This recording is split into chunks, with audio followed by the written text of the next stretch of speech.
quiet morning at Baker Street. It was a peaceful spring morning at 221B Baker Street.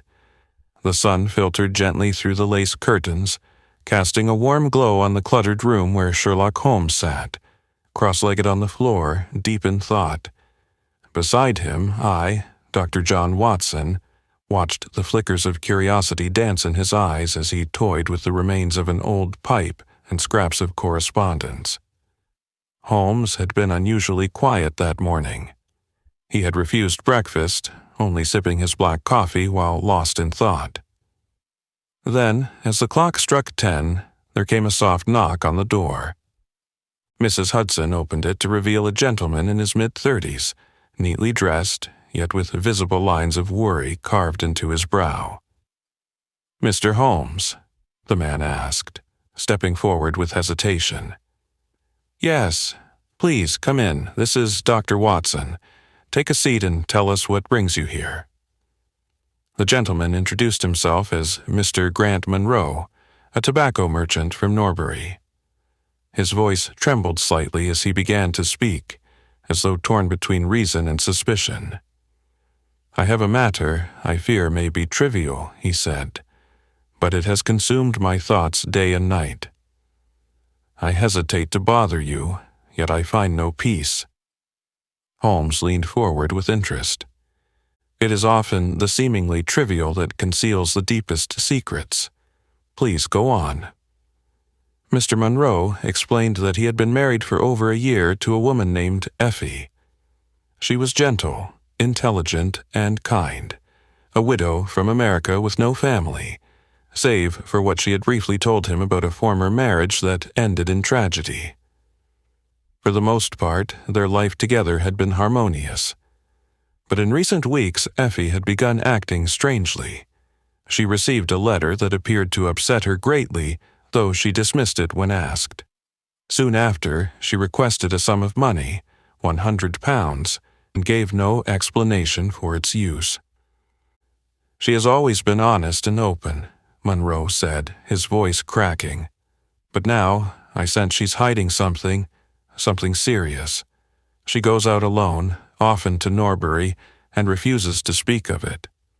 I followed her once, and found something I cannot explain." Holmes arched an eyebrow. "And what did you see, Mr. Monroe?" The man hesitated. "A cottage, small and secluded. She entered it. I waited nearby. Then I saw it. A face in the window, not hers. A face, yellow in color, grotesque, like a mask. It disappeared before I could move closer." Holmes exchanged a glance with me, and his expression changed, quietly intrigued. "I believe, Mr. Monroe," Holmes said slowly, "that your case may be anything but trivial. We shall get to the bottom of this. But first, I must know everything. Every detail, however small." Mr. Grant Monroe sat stiffly in the armchair, his fingers nervously twisting the rim of his hat as Holmes leaned forward with steepled hands and an attentive stare. "Let us begin," Holmes said gently. "Tell me everything about your wife, Effie, especially her life before she met you." Monroe nodded. "I met Effie in London a little over a year ago. She was quiet, refined, and gave the impression of deep sorrow. She told me she had lived in Atlanta, Georgia. Her husband died of yellow fever, and she returned to England after that." "She mentioned no children?" Holmes asked. "No, or at least she never admitted to having any. I asked once, and she only said that chapter of her life was too painful to revisit. I didn't press further. I was in love, Mr. Holmes. We married soon after." "And you've been happy since?" Monroe's shoulders slumped. "Yes, until 3 weeks ago." He recounted how Effie had grown restless, often glancing out the window as if expecting someone. Then came the mysterious letter. He never saw its contents, only the fear that spread across her face upon reading it. Did she hide it? "She burned it the moment she read it." Holmes made a mental note, eyes narrowing slightly. "Then came the money," Monroe continued. She asked for £100, no explanation. I trusted her, gave it without question, but soon after she started traveling to Norbury, to that small cottage I mentioned. Watson interjected, "You said you followed her. What did you observe?" "I saw her enter the cottage. I waited, hidden behind a hedge, then that face appeared." Holmes leaned forward. "Describe the face." Monroe shuddered. "Round, yellow, unnaturally so, as if painted, and large eyes, blank, staring straight at me from the window. It vanished before I could move. I returned the next day alone, but the house was locked, curtains drawn." "And your wife?" Holmes asked. "She denied knowing the place. Lied outright. I didn't press her. But I can't sleep, I can't think. Is she being blackmailed, hiding someone from her past, or—" He stopped, struggling to say it. "Is she having an affair?" Holmes stood and paced the room. "No assumption must be made without evidence. This yellow face, it may be more than it seems, or less." He turned to Watson and me with quiet resolve. "We shall accompany you to Norbury. I must see this cottage with my own eyes." Watson scribbled notes. I could see the wheels turning in Holmes's mind, processing every word, every gesture. Whatever secret lay hidden behind the yellow face, Holmes intended to expose it. The next morning, we set out early for Norbury, the spring air brisk with a hint of dew.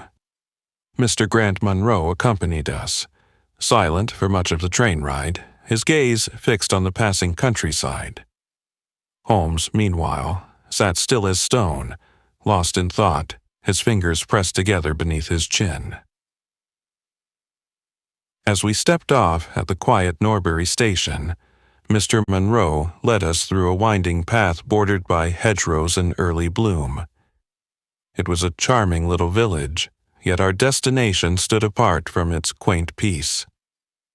"There," Monroe said, pointing toward a small weather-beaten cottage at the edge of an open field. It was a humble structure, one story, with whitewashed walls and a slate roof. Curtains hung still behind the windows. It looked abandoned. "No smoke from the chimney," I observed. "No sign of movement either," Holmes muttered. We approached cautiously. Holmes examined the ground with sharp eyes. 2 sets of footprints, a woman's and a child's. Monroe tensed. "A child?" Holmes nodded. "Very light footfall, not recent, perhaps from yesterday." We circled the cottage. At the rear, Holmes stopped abruptly and beckoned us close. "There," he whispered. Just behind the thin muslin curtain of the side window, a face appeared, briefly. Not a full face, but enough to chill the air around us. Yellow, motionless, expressionless, like a porcelain mask lit from behind. Then it was gone. "Good Lord," I muttered. Holmes did not speak. His eyes narrowed, studying the window frame and the position of the curtain. Monroe trembled. "That's the face I saw. I swear it." We knocked, but there was no answer. Holmes, after a moment's hesitation, tried the door. Locked. "The mystery deepens," Holmes said, stepping back. "Mr. Monroe, if your wife is indeed connected to this place, I believe it's time we asked her directly." "Should we confront her?" Monroe asked. Holmes raised a hand. "Not just yet. Let us return to town first. I need to consider what we have observed." We boarded the train back to London in silence. Holmes remained lost in thought the entire journey. Only once did he speak almost to himself. A yellow face, a child's footsteps, a secretive wife, Watson. Something here does not add up, and I believe the answer lies not in scandal, but in sorrow. I glanced at Monroe, whose face was pale with confusion and dread. As the city came into view once more, Holmes finally turned to him and said, "Mr. Monroe, Are you prepared to hear a truth that may change everything? That evening, back at Baker Street, Holmes was a different man. Restless, pacing the floor, stopping only to light his pipe or scribble quick notes on scraps of paper. The presence of the yellow face in that Norbury cottage had stirred something in him. Not fear, Holmes never feared, but a puzzle too intricate to be left unsolved. Watson and I sat silently, waiting. At last, he spoke. "There are 3 possibilities," he said. "First, the face is that of someone being hidden, perhaps a criminal or a lover from the past. Second, it is a disguise, something meant to intimidate or deceive. And third," he paused. "Yes?" I pressed. "Third, it may not be a face at all, but a mask, a deliberate concealment of identity." Mr. Monroe was visibly shaken. "What do you propose we do?" "We shall confront your wife," Holmes said, "but gently. There's pain in this, not just mystery." And so, the following morning, we accompanied Monroe to his home in Norbury. It was a tidy little house, warm and inviting, a stark contrast to the haunted anxiety of its inhabitants. Effie Monroe was there, seated in the drawing room, reading. She rose quickly at our entrance, her face pale the moment she saw Holmes and me standing behind her husband. "Effie," Monroe said, his voice firm but gentle, "I ask you once more. What is that cottage? What is it you're hiding?" She stiffened, the book falling from her hands. I don't know what you mean." "Effie, please," he said. "I have seen it. I saw the face." At this, her composure shattered. Her hand flew to her mouth and her knees gave way beneath her. Holmes stepped forward, steadying her. "You've nothing to fear, madam," he said softly. "We are not here to accuse, but to understand." Tears welled in her eyes. She turned to her husband. "I was afraid," she whispered, "afraid of losing you." There was silence, thick, heavy. Monroe reached for her hand. "You could never lose me. Just tell me the truth." She nodded slowly, breathing deep as though a great burden were ready to be lifted. "Very well," she said. "I will show you. Come with me to the cottage." And with that, Effie Monroe rose, her chin trembling, but her back straight with resolve. The truth was near, and we followed her not with suspicion, but with compassion. Whatever lay behind that yellow face, it was not a villain, but a secret of the heart. We walked together through the quiet streets of Norbury, Holmes and I slightly behind the couple, watching them closely. Mr. Monroe held his wife's hand tightly, while Mrs. Effie Monroe kept her eyes fixed ahead, her jaw set with determination. It was a quiet morning. The dew was still fresh on the grass, the birds chirped gently overhead, yet the air around us was tense with anticipation. I could see Holmes observing every movement, every nuance of Mrs. Monroe's posture. When we arrived at the cottage, she paused before the door. Her hand trembled slightly as she reached into her coat pocket and pulled out a small brass key. "I've dreaded this moment," she whispered, not looking back. "But perhaps I should have faced it long ago." She turned the key in the lock and slowly pushed open the door. The inside was modest. 2 rooms, sparsely furnished but clean and well kept. There were traces of a woman's care here. A vase with fresh flowers, a small oil lamp, a folded quilt. Yet there was no sign of anyone inside. Holmes scanned the room, eyes alert. "The face we saw is here," Effie said quietly, and walked to the inner room. She knocked gently. "Sweetheart, it's me." There was a pause. Then the door opened slightly, and out stepped a child. She was small, no more than 7 or 8 years old. Her skin was dark, her eyes wide and gentle. She clutched a porcelain mask in her hands, painted yellow with hollow black eyes. It was this mask that we had seen from the window. The room fell silent. Effie dropped to her knees and embraced the child. "It's all right. You don't have to hide anymore." She looked up at her husband, her eyes filled with tears. "This is my daughter. Her name is Lucy." Mr. Monroe stood frozen, stunned into silence. "I was married before," Effie began, "in Atlanta to a man I loved dearly. He was black, and in our time and place that meant we lived with constant fear. After he died of yellow fever, I fled to England with Lucy, but I was afraid that no man here would accept her, or me, because of her." She took a breath. "When I married you, Grant, I thought I could leave it all behind. But I couldn't abandon my child. I brought her here in secret. I used the money to rent this cottage, to bring her and her nurse over from America.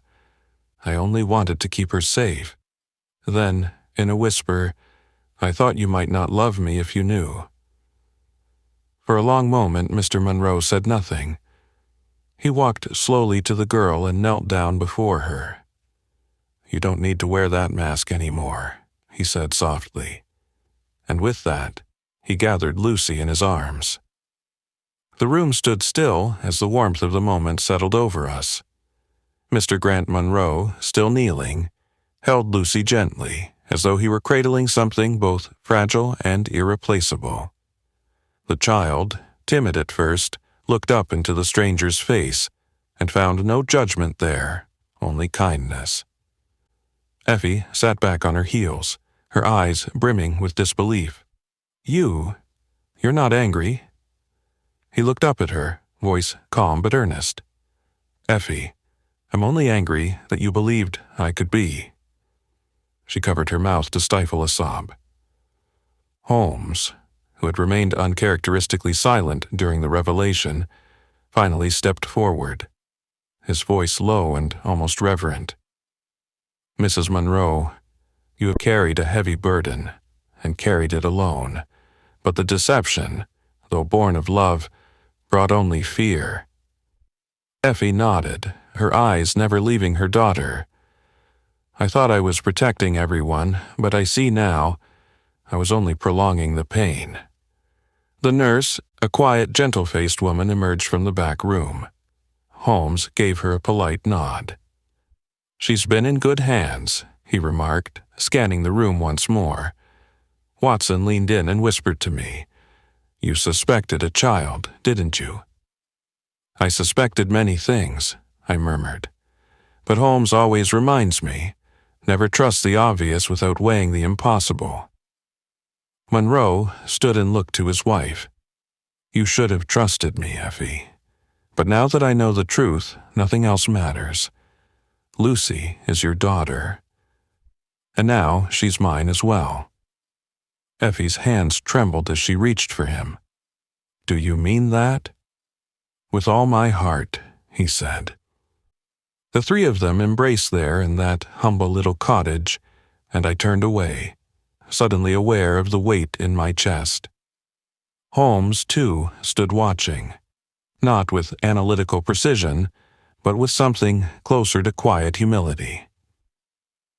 As we stepped outside and left the family to their newfound peace, Holmes did not speak for a while. Then, finally, he said, "This case, it has taught me something." "Oh?" I replied, curious. He looked out toward the rolling fields beyond Norbury. "That the human heart contains mysteries far deeper than crime, and that sometimes, Watson, even I can be wrong, and I do not mind being wrong, when love is the answer." The walk back to the Monroe household was quiet. Mr. and Mrs. Monroe held hands like newlyweds, Lucy walking between them. Her small fingers curled into theirs. The cottage, and all the secrets it had contained, was now behind them. Holmes, however, seemed unusually pensive. Not brooding, not troubled, just silent. He refused the cab that Mr. Monroe offered and insisted we walk back to the station. As we strolled along the dusty path, I glanced at him and noticed something rare in his eyes: humility. "You're quiet, Holmes," I said. "I'm thinking," he replied, "though not about what you might expect." "About the case?" "About my failure." I stopped short. "Failure?" "You exposed the truth. You brought peace to a family. How could you consider this a failure?" Holmes gave a short, dry chuckle. "Because I was wrong, entirely.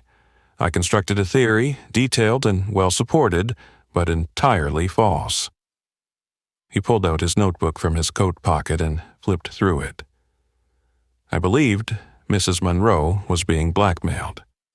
I suspected the yellow face was that of a man, an accomplice or secret lover from America, perhaps even a criminal. Every deduction pointed toward scandal."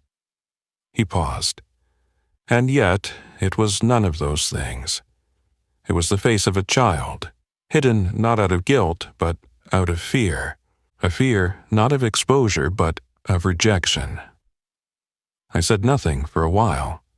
Then, "You were working with the facts as you had them. You followed logic. That's not failure, Holmes. That's being human." He stopped and looked at me. "Perhaps. But this case reminds me that not all mysteries are built on deceit or crime. Some are built on sorrow and the desperate desire to be loved."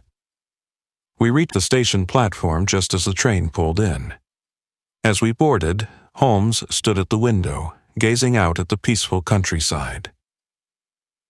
"You know, Watson," he said after a long pause, "for all our adventures, this one may stay with me the longest. Not because of its complexity, but because of its simplicity. A child, a mask, and a mother's fear. And a man's forgiveness," I added. Holmes nodded slowly. "Yes, and that is the rarest truth of all." Back in London, the morning fog curled through the narrow streets like silent ghosts of unresolved thoughts. Holmes had spoken little on the train ride, his mind still wrapped around the quiet weight of the case. It wasn't a triumph in the traditional sense. There had been no criminal to outwit, no villain to expose. But perhaps it was something deeper. Watson and I settled back into our chairs at 221B Baker Street, the scent of pipe tobacco slowly filling the room. I poured us both a cup of tea, the clink of porcelain the only sound for a while. Then Holmes broke the silence. "You know, Watson, in some ways, this case was more illuminating than any involving murder or theft." "Oh?" I asked, intrigued. He looked toward the fireplace, flames casting flickers of gold across his face. "Because it reminded me that people are far more complex than crimes. Their fears, their pasts, their love, these are not things that fit neatly into logic." I smiled slightly. "You're becoming quite the philosopher." He chuckled. "Perhaps. Or perhaps I simply saw a good man forgive where others might condemn. That humbles me more than any deduction." There was a gentle knock at the door. Mrs. Hudson peeked in. "A letter, Mr. Holmes, from Norbury." Holmes accepted it and opened the envelope with care. Inside was a folded piece of paper, neatly written. He read it silently, then passed it to me. It was from Mr. Grant Monroe. "Mr. Holmes, we are writing to thank you, not for solving a mystery, but for walking with us through it. Lucy is now at home with us, and her laughter fills our days. My wife sleeps peacefully again, and I see more clearly now than I ever have. Sometimes the truth frightens us, but when faced with love, it has no power to destroy. Forever grateful, Grant and Effie Monroe." Watson folded the letter slowly, his heart warmed by the words. Holmes rose and placed it carefully on the mantel beside his violin. "There it will stay," he said, "as a reminder that not all victories come from justice. Some come from mercy." The fire crackled softly, and outside the world carried on, unaware that somewhere in Norbury, a little girl no longer wore a mask, and a family once divided now lived whole. Days passed, and though Holmes returned to his usual routine, morning papers, tobacco experiments, and occasional violin interludes, I noticed he was still quietly reflective. The letter from the Munros remained undisturbed on the mantel, as though it had become part of the very air of Baker Street. "Holmes," I asked one afternoon, "do you often think about that yellow mask?"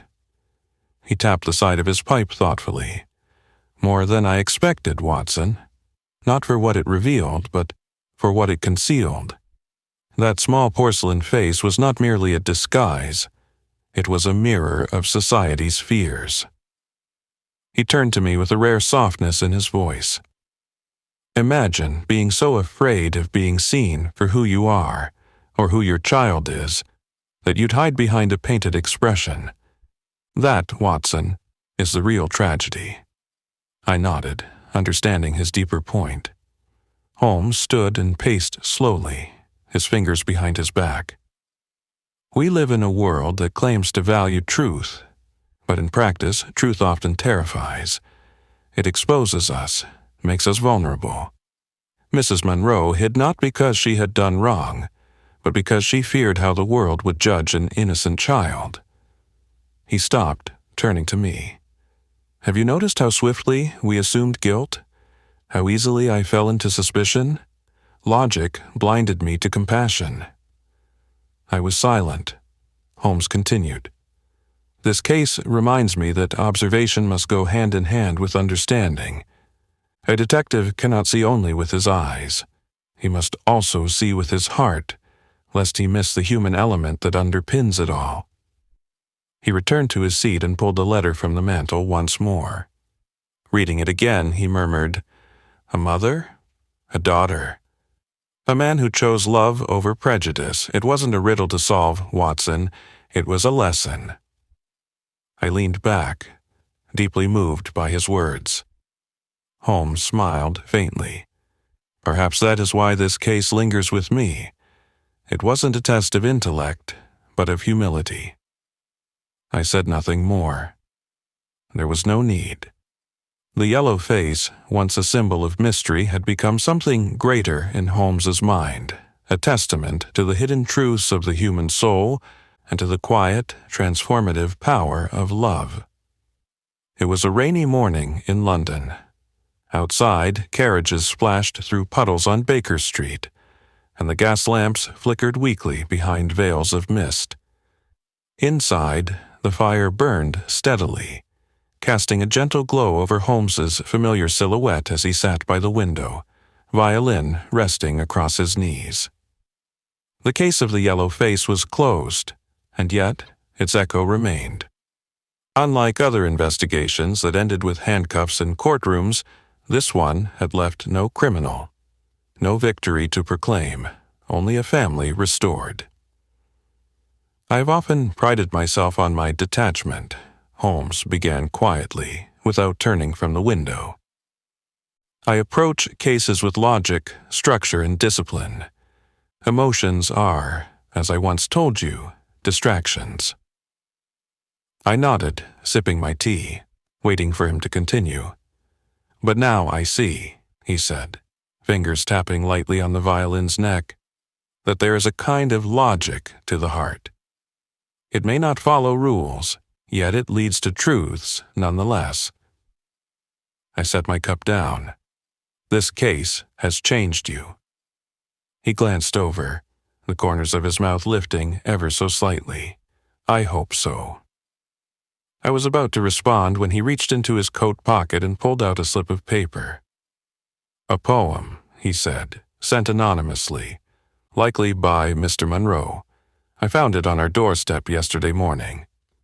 He unfolded the note and read aloud, "The mask we wear to hide the soul conceals more love than one might know. Yet, when unmasked, the truth is free, and in its grace we learn to see. For a moment, the only sound was the ticking of the mantel clock. Holmes stood, walked to the fire, and placed the poem beside the Munro's letter. Both lay there like trophies, but not of deduction, of humanity. "Watson," he said, turning to me, "do you recall how I dismissed your instinct about a child being involved?" "I do. And yet you were closer to the truth than I. I must learn not only to observe, but to listen." I smiled. "You listened when it mattered." Holmes nodded thoughtfully, walking to the window once more. "Norbury," he murmured. "What about it?"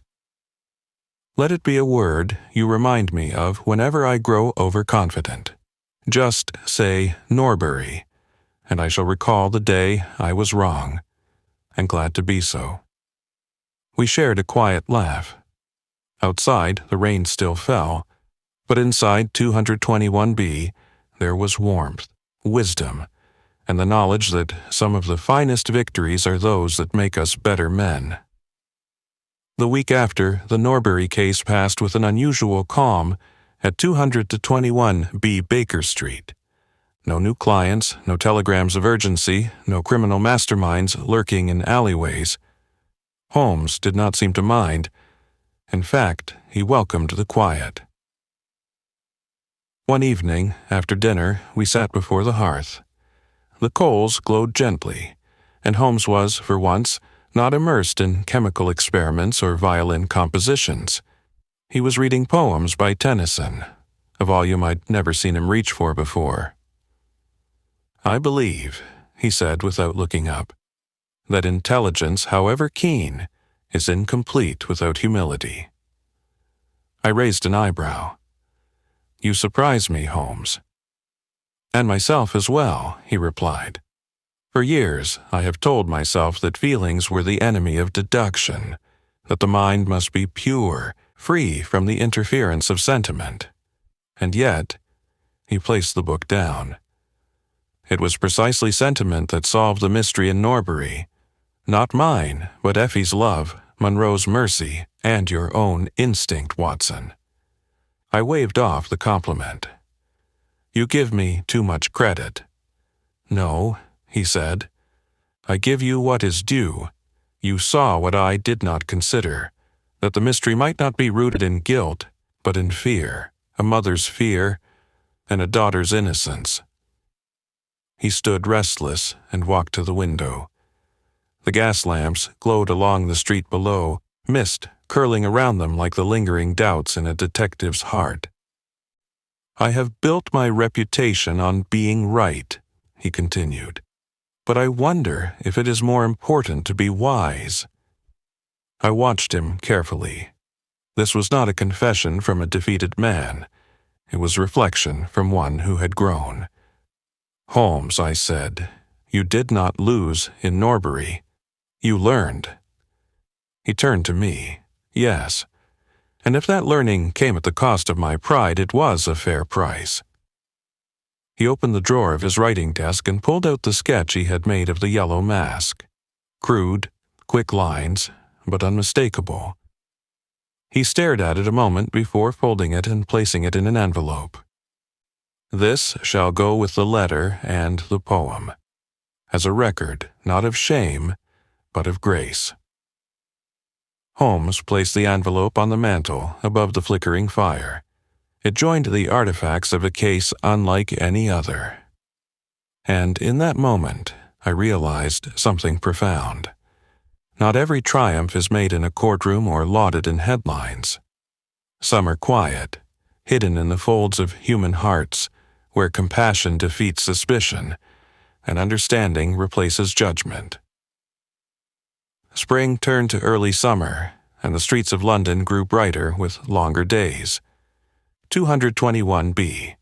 Baker Street was alive with the sounds of carriages, birdsong, and the occasional violin from Holmes's room, though lately his melodies had softened, less dramatic, more reflective.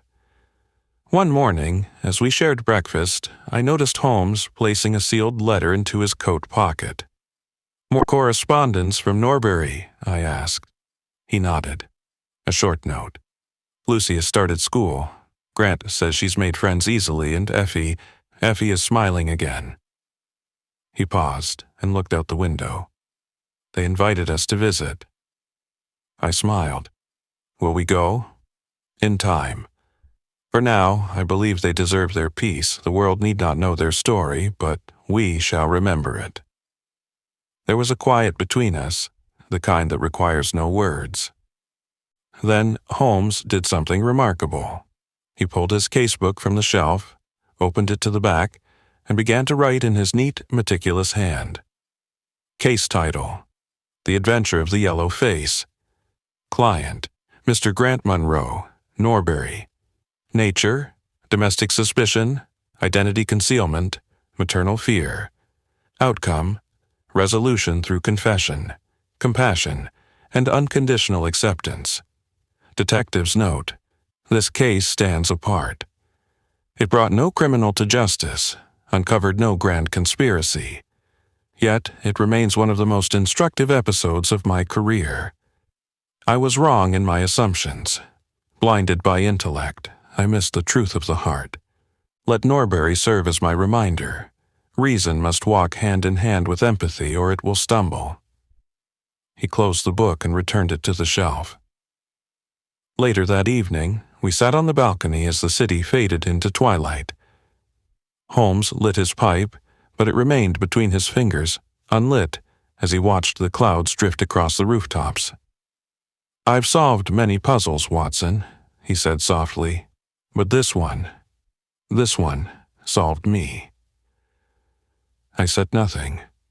I simply sat beside him, knowing this story would remain with us long after others faded from memory. There would be many more cases, many more shadows to chase, villains to unmask. But the adventure of the Yellow Face would remain unmatched, for in it Sherlock Holmes did not simply confront a mystery. He confronted himself,